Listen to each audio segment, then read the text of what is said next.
Okay, so welcome to the next episode of the Path Less Chosen pod, the podcast showing you the careers they don't teach you about in school.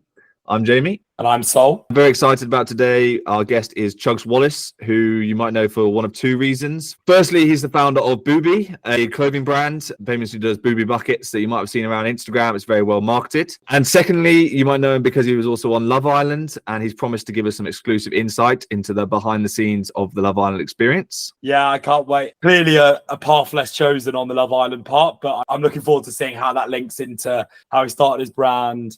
And again, someone else that we're meeting whose main demographic is that university age, which I think needs some pretty interesting marketing tactics. So yeah, also some Love Island gossip would be great as well. 100%. No, plenty of niche path less chosens to go down. And who knows, maybe he can help you with your application to Love Island for the summer. Yeah, they've rejected my last 4. So okay, let's get him on. Okay, nice one. Well, welcome, Chuggs, to the Path Less Chosen pod. So to begin with, you just give us like a brief overview exactly what it is you're doing at the moment. All right, well, boys, thank you very much for having me on. It's an absolute pleasure. So I run a company called Booby, formerly known as Booby Buckets. And against popular belief, it's not named after boobs, boobies, or kits. It's actually named after an endangered bird found only in the Galapagos Islands called the blue-footed booby bird. So that is actually our logo, and obviously it comes with a bit of tongue-in-cheek with the name, and that's, as you'll discover for the rest of this chat, that's the whole big thing about this brand. It's the energy, the cheekiness of it, and celebrating colour as well. So yeah, I've been running that since 2020 and are now in our 4th year. Great. So let's even go back further than how Booby Bucket started and actually go back to your childhood, growing up. I hear you were slightly entrepreneurial. I've always had an entrepreneurial bug. I don't know what ignited it to begin with. My mum, she has a pet shop, which she runs in Surrey. And before her, on my dad's side, but my grandma had a couple of hairdressing salons and also pet shops, which then she took over. So maybe it was the hustle of them doing that. But I've just always been interested in trying to sell things and talking to people, really. So, I mean, the first thing I probably did, this is on more of a small scale, but we live near a golf course, and my brothers and I, I'm oldest of three boys. My brothers and I used to go dive in the lakes on the golf course, fish out the golf balls, sell them to golfers out the back of like our house back onto the fairway. We'd like set up a little stand, sell it on the back, like as you can imagine, like an American lemonade sort of stand thing. And then after that, I've always been super passionate about animals, like massive animal lover all the way through. And my grandma, she had a farm, and I remember getting really jealous that my grandma bought my cousins ducklings. I remember looking up on the internet, like how does a duck hatch? Like how does a chicken hatch? And I found out, and I had an airing cupboard at home, right? So I put these eggs in an airing cupboard, and I would turn them breakfast, lunch, and dinner like 180 degrees so that the cell membrane doesn't get stuck to the side of the egg, right? And then it takes 28 days for ducks. So day 28, it's just an egg, right? I was like, all right, have I done this wrong? Blah, blah, blah, blah, blah. Left it a couple of days and ended up cracking their egg open, and inside were ducklings. I had some pocket money and I bought an incubator online for 60 quid, put a advert up outside my mum's pet shop being like, do you want to hatch your own ducks and chickens? Give me the eggs, I'll hatch them, I'll keep half and I'll give half back to you.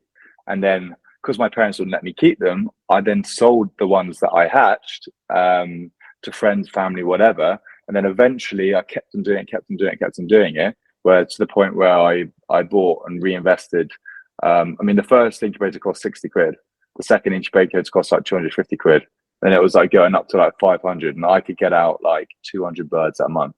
And I was just selling them on farming ads, website, and then word of mouth. You used to get like Lords of the Manor coming down from Wales and picking them up in buckloads. I did like rare breeds, so people would travel for them.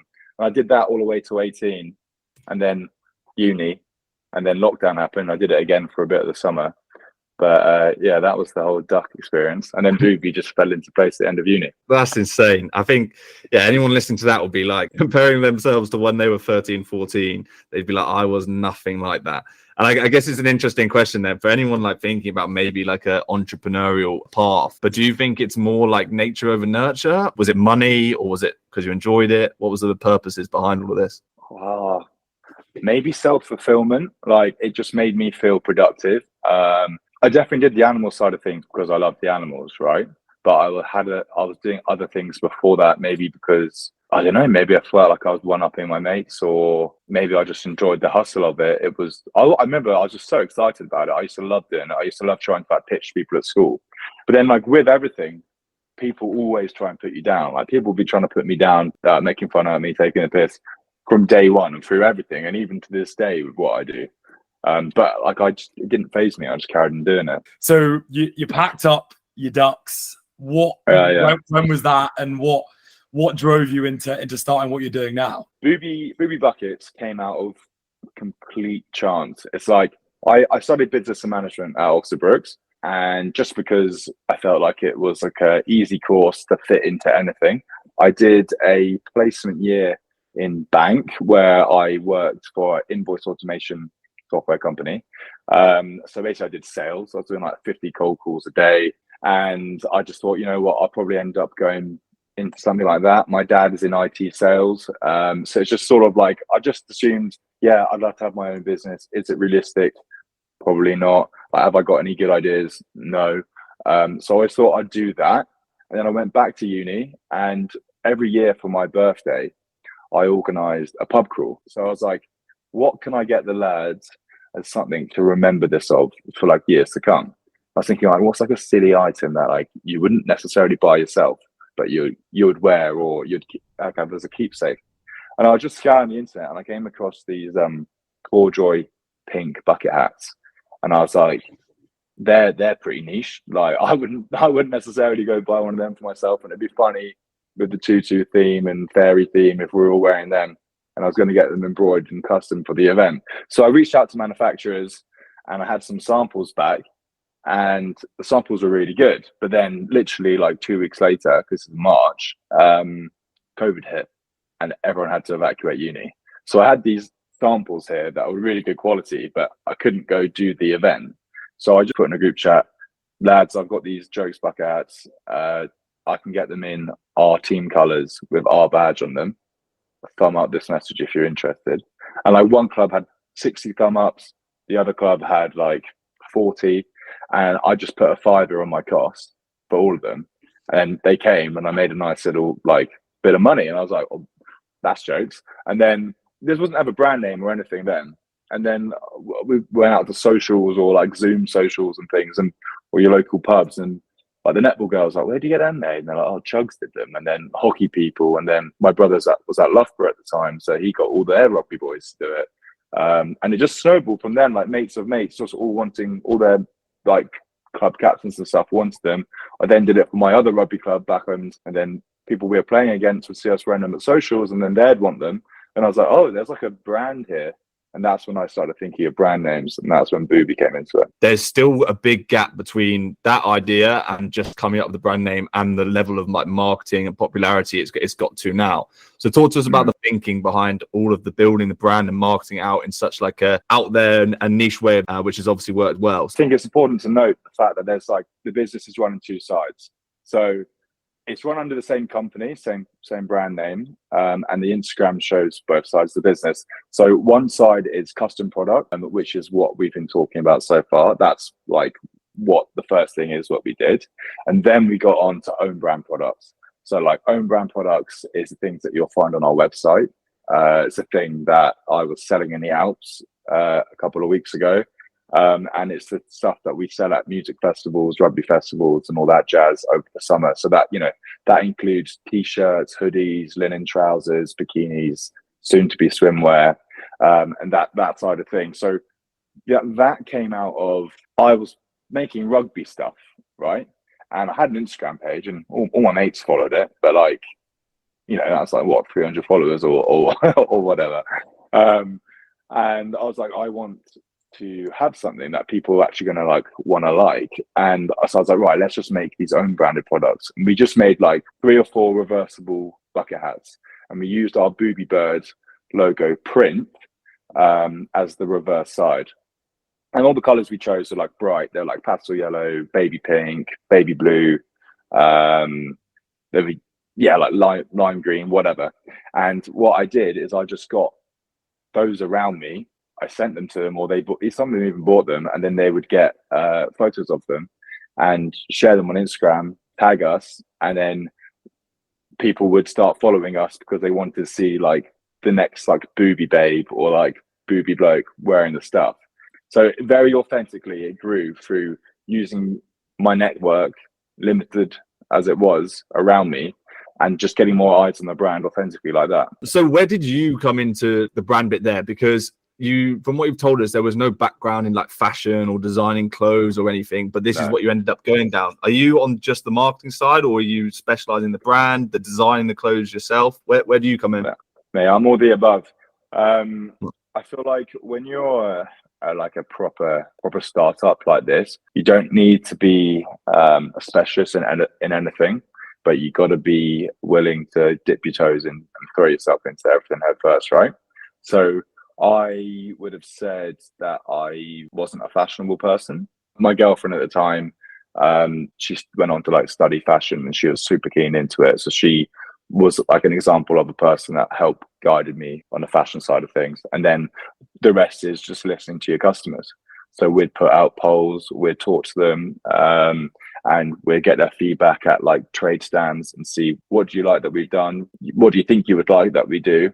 And just trial and error, just going from there, not rushing into it. But when did you get to the point where you're like, can be a career for me there, as opposed to something that's a bit of a side hustle? It was COVID, right? And I was a guy in uni in my final year. So I had so much time, and I just thought, I mean, we weren't even registered as a business. And I just thought, this is making money. Let's just keep going with it. Let's see what happens. It was never like this is going to be my job. It was just like this is happening now. Just roll with it. And then I guess it's when COVID sort of faded out and people started going back to unis, and I started seeing like stories and posts of people wearing the products on nights out and having the products like next to them with their good experience. I was like, oh shit, like this product's actually making the brand a lifestyle. So it's becoming more of a lifestyle brand, and it's becoming more community driven. And you got to remember, we're still selling largely to clubs and societies and sports teams and things like that. So when you're selling things, you're selling like 50 of them, 20 of them at a time. And it's something that only those 50 and 20 people have. So it's like bringing them together, enhancing it from that. And when I saw the effects of how much they were enjoying it, and all the videos of them necking drinks and they're out on socials with it, wearing it at home in the pub, I was like, people like this. And if these people like this, I've hardly even tried yet.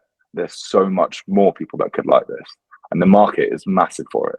So that's why I'm still rolling on it now and come up with new ways of reaching out to people. And we started to develop our product lines. Like, I feel like it was like a nucleus, and then we just expanded off it. And there's still a hunger for the brand. So it's just, I don't know, I guess it's like feeding people off that idea. I never got around to applying to go back into the corporate world. It's weird looking back at it. It was COVID, and I was very much in uni student mindset, and no one could get a job because it was COVID.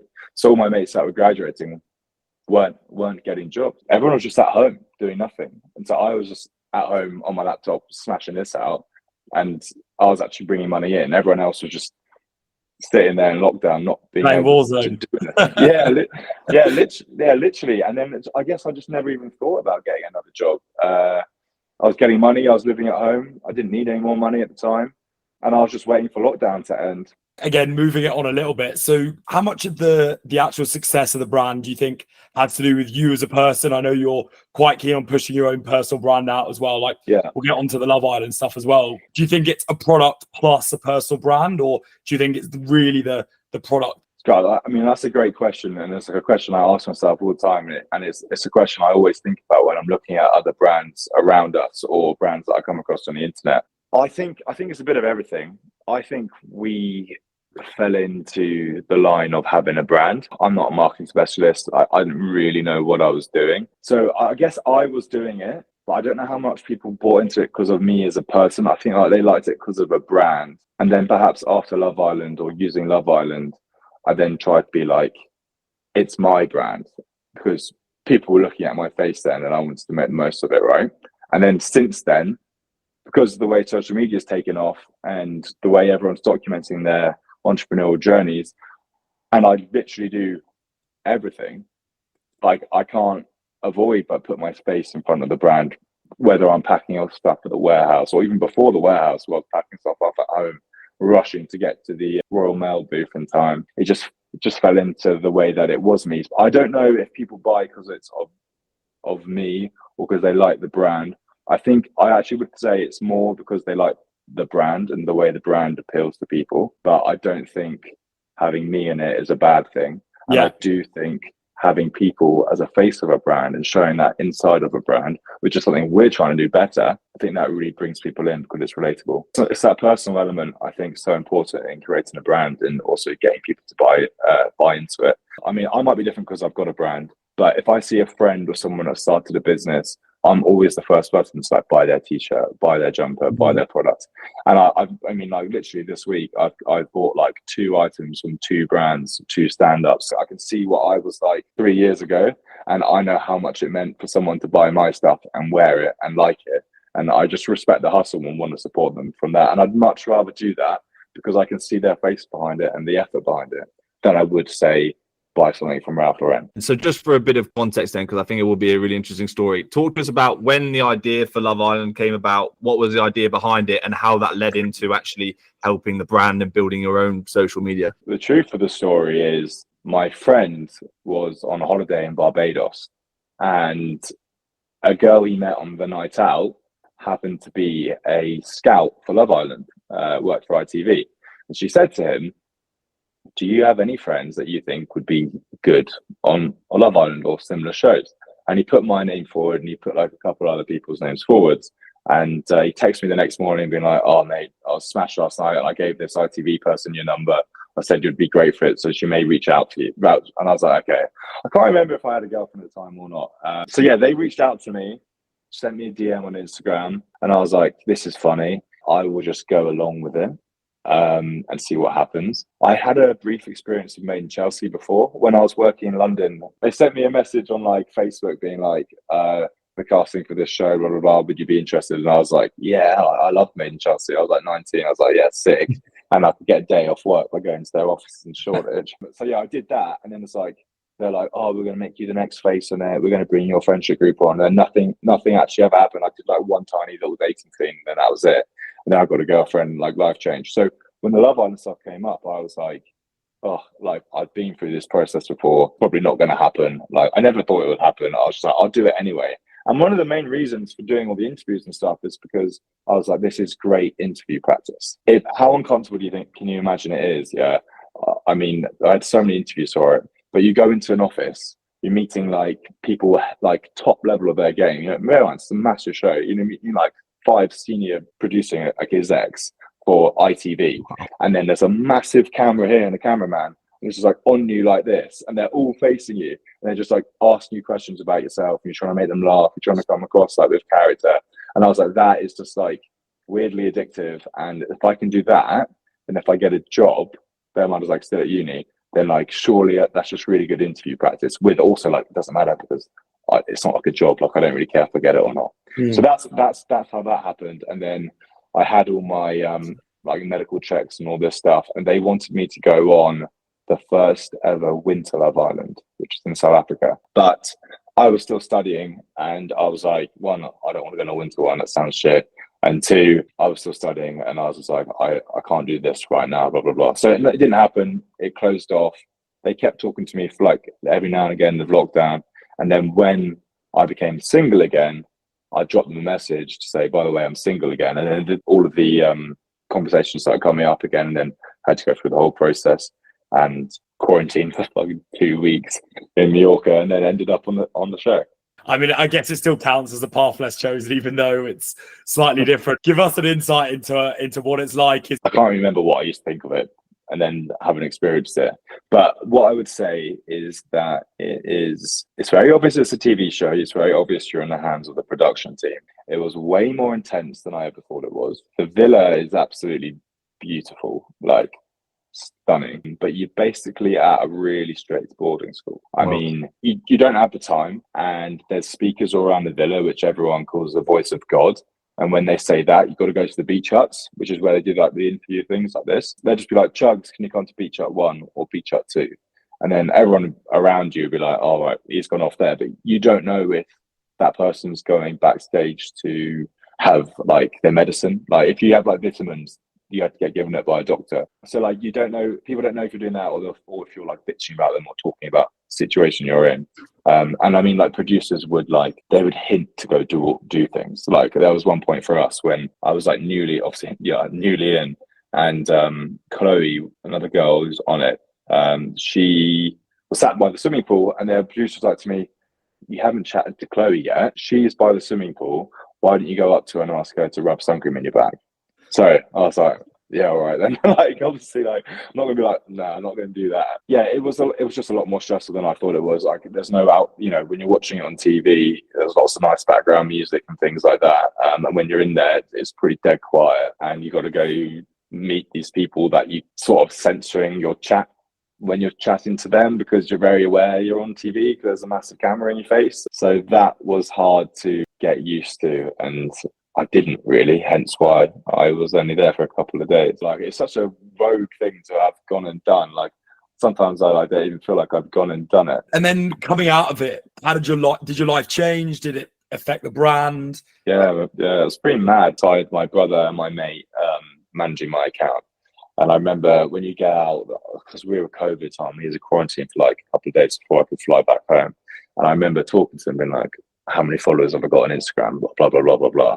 And then when you get back home, it then just like boosts up massively.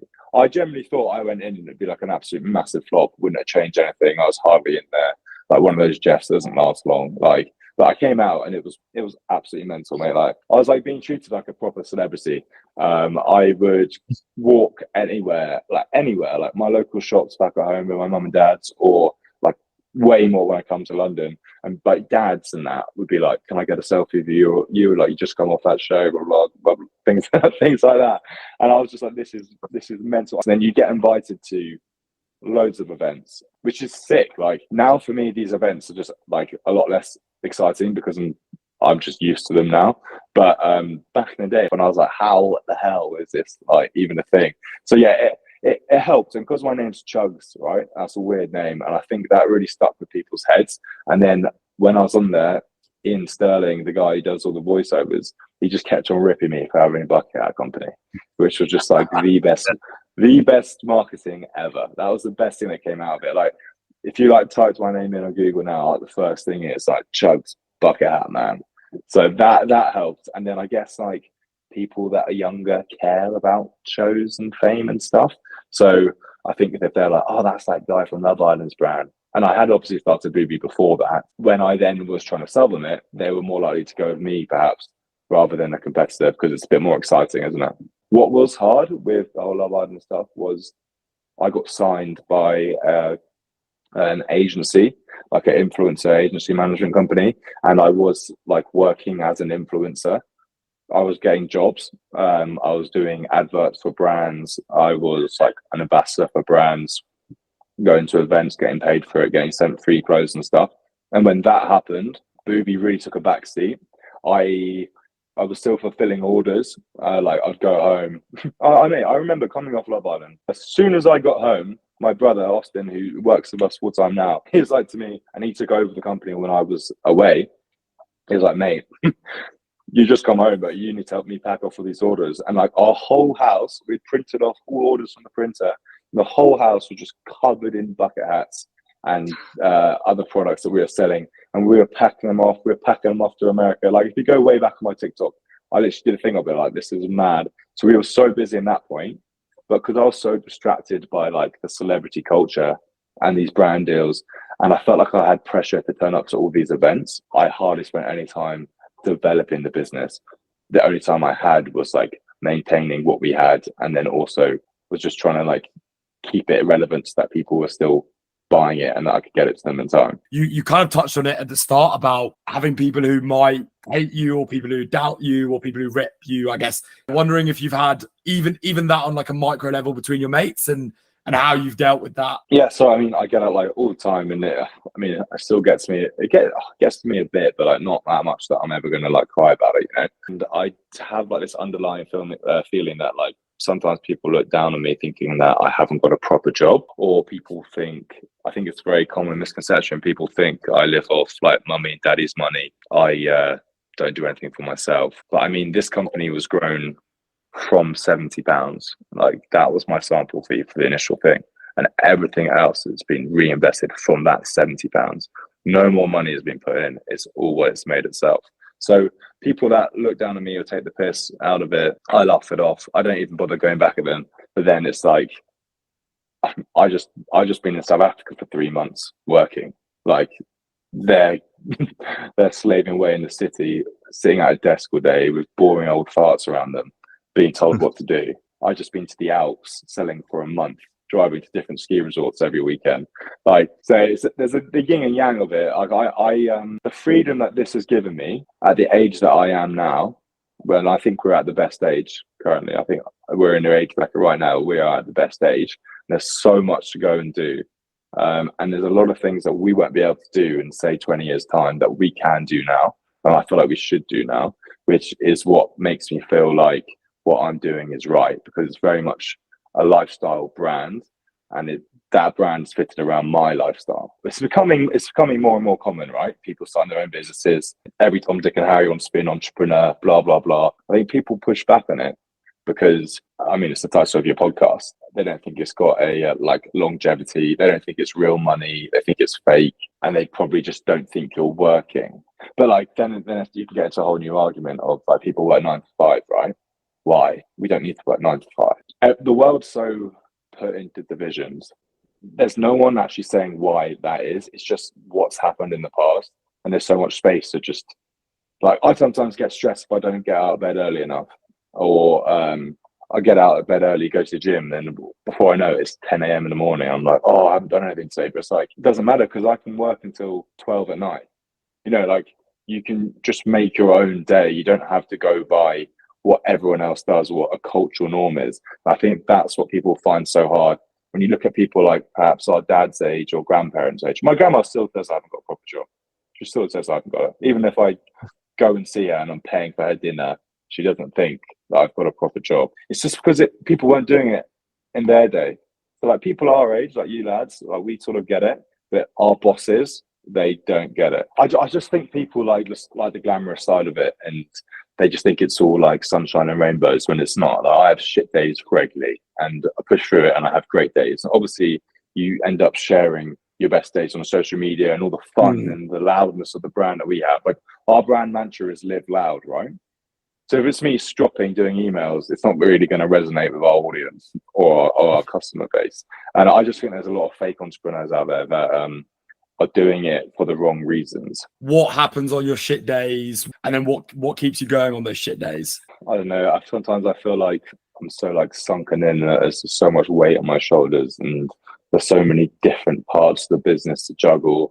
Or perhaps like a deal that I thought was going to be really good goes through. It doesn't go through. I'm like, oh, I just wasted all that time doing those designs and chatting to them, and I could have invested that in something else. The best things for me, I find, to get out of those ruts is exercise, fresh air, movement. If I just wake up and I'm sitting in the flat and I'm working until from morning to night, and I've not moved, I feel so gross. And then once I've done that, like even if the day's been bad, I'm like, that was a good thing to go do. So that's a tick. So yes, that was shit, but I've done this. I now feel good from that. And you just start to think more positively, and you start to think, oh, that problem's not that deep, or this is a possible solution to do that problem. But if you're not exercising your body, you're not exercising your mind, and you can just get rutted up. I feel like I will definitely go out on the beers and drink, but at the same time, I'm going to be doing that once a week or once every other week. And I'm going to be eating clean the whole time, gymming pretty much every day, rugby training twice a week. That helps me a lot, especially as I work a lot by myself. So I don't actually speak or see people for most of the time. So when I'm going to the rugby club, it's that sense of community. When I'm going to the gym, there's a great gym I'm going to now. It's got like, loads of young entrepreneurs actually. So it seems like a epidome of it. I'm rubbing shoulders with them, talking to them, networking without even feeling like you're networking. That definitely helps me get out of my ruts. Do you think it's massively important to like build your lifestyle, etc., around that? So like, talk to us a little bit about the lifestyle of a founder. Go into a bit more detail on how you manage it. I'm no professional. I'm still figuring everything out as I go along. Like, even when you asked me to first do this podcast, like I was just like, who am I to give anyone else advice? Like, you know what I mean? Nothing makes me like so special that I can go give advice to someone, because I don't feel like I've done it yet. There's like so much more to go and do. So like I balance my lifestyle just through priorities, right? What makes me feel good puts me in the best position to get my best workout, makes me the happiest. So every morning I wake up, I have a notepad, which I've got literally right here. I write everything on it. I've also used I use Microsoft Word, and I've got it as a shared workspace so that everyone that works with us can see like what time of the day it is and what checklists I've got to do. And I have a general notes section. So first thing, I split the page into two. I put the date, proper like old school, right out the full date, and I go Booby, and then I go Chuggs, and then I put like 3 different things in each side every day. I'm putting Booby and Chuggs in every day. So an example thing could be for Booby.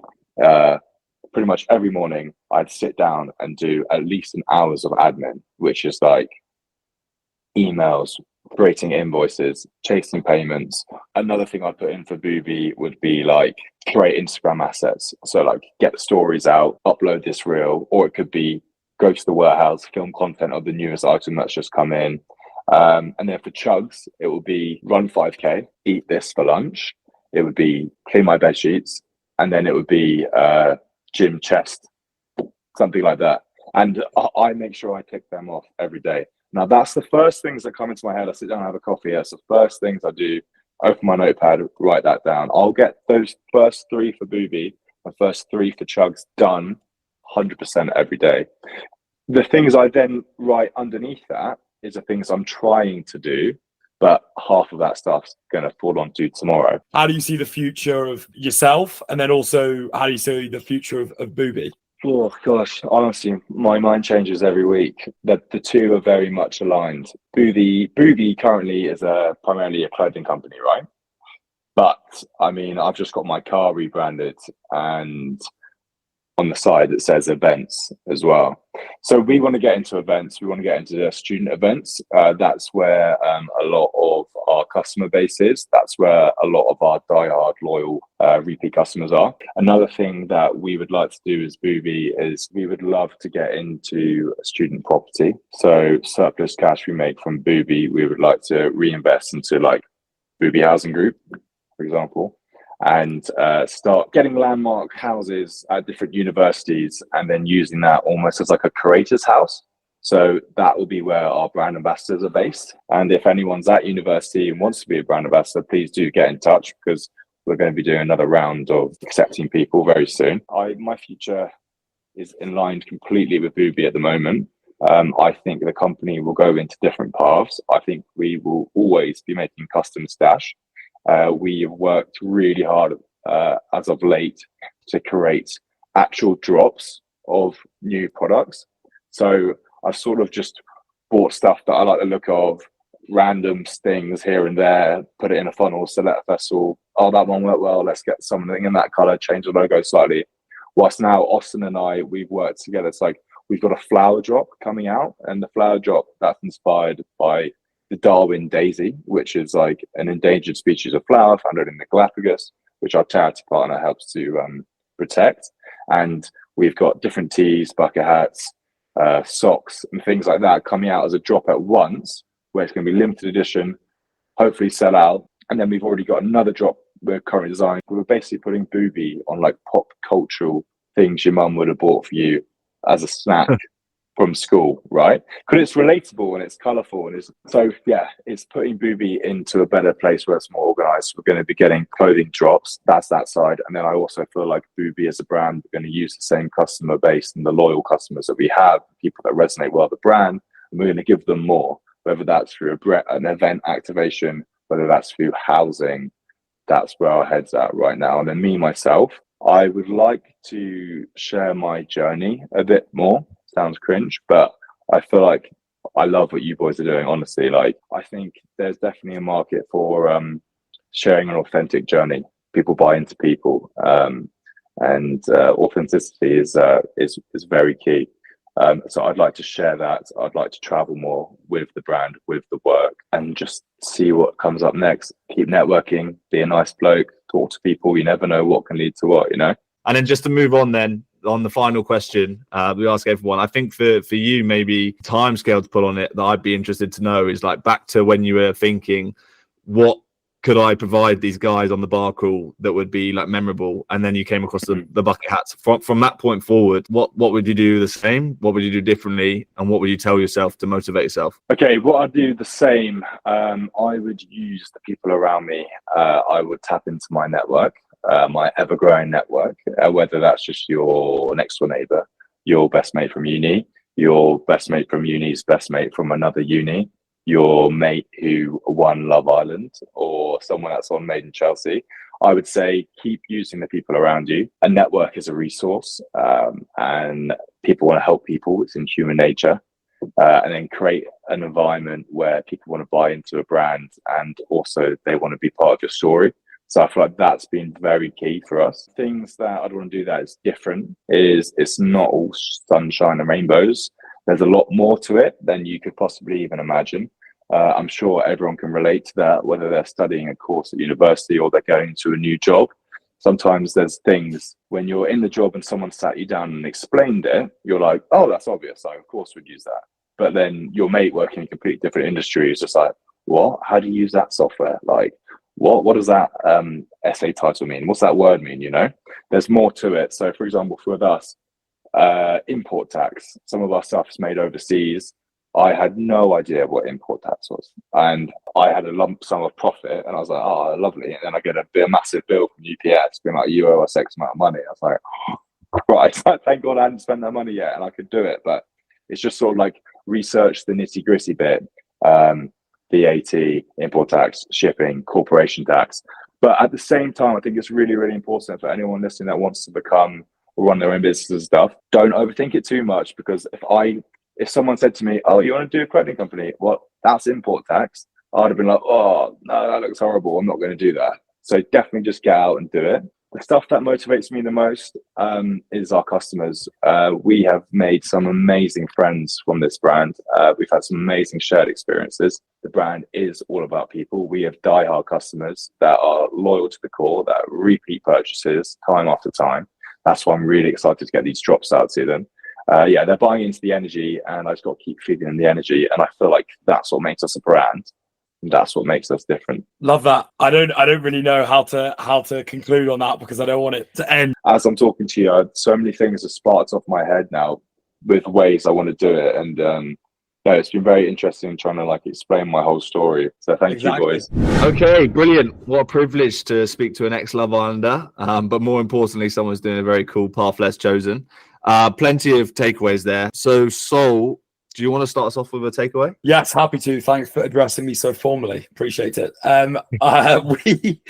So my first one would be the fact that if you're an entrepreneur, if you're pushing yourself, if you're doing something that's very impressive, you're always going to get bits of imposter syndrome. And a lot of the self-help stuff will actually tell you to lean into that imposter syndrome. And 100%. And to extend on that, I think he touched on a couple of examples where people will turn around to him and say, you haven't got a proper job. And I think for him, it's something that actually he's doing it for himself.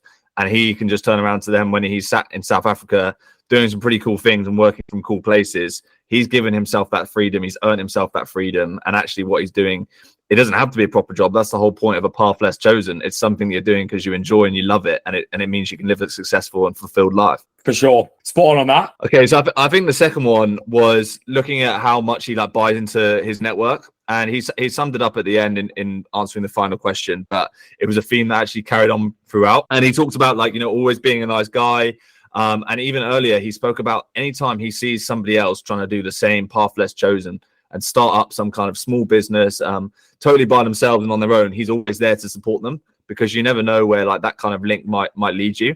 And is even with his ambassadors, etc., and using people that he's met through doing Love Island and also in other ventures because of Boobies, he is able to buy into that network and use it to expand. And just because there's a link there that you think might be, it's not going to lead to anything, you never really know. And actually, if you buy into that, then who knows where it will take you. The power of network is mental, especially for something like him. So, and then if I go for the third takeaway, I think what I took from the way that Booby started and the way that it's grown is just being able to sense where momentum is, being able to follow it, and also committed to that, following that momentum. Like, a lot of people have a lot of ideas, and I think without knowing, we've all had loads of different ideas.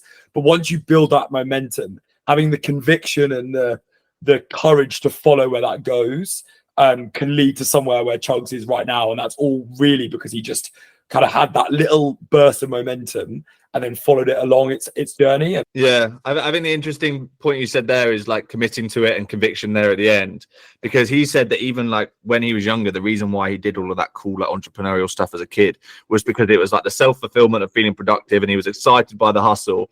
And now along the way, he's figuring out as he goes, but he's like kind of riding that wave of momentum where he's fully committing to it. He's enjoying the hustle. He's excited by it. The way he's going is always going to be an upwards trajectory, and then it's just going to always grow the company and what he's trying to do. To summarize that, so first one is to lean into the imposter syndrome. Second one is to be a nice guy and use your network as much as you can. And the third one is to follow your momentum and to follow it with conviction. Okay, yeah, nicely summed up, Sol. Thank you for that. Really enjoyable episode, actually. Fascinating guy to talk to. Lots of interesting stories. And I know we've gone on a bit, but I really enjoyed it. So hopefully people listening did too. Yeah, I'm very appreciative of people listening to this point. And if you could like, share, subscribe, tell all your friends that you listen to Some Guy on Love Island, that'd be very appreciated. And also check out all his merch online, because there's some seriously good stuff rocking around. For sure. You'll see me rocking a Booby buckets around London at some point this summer. But yeah, cheers. I'll see you on the next episode.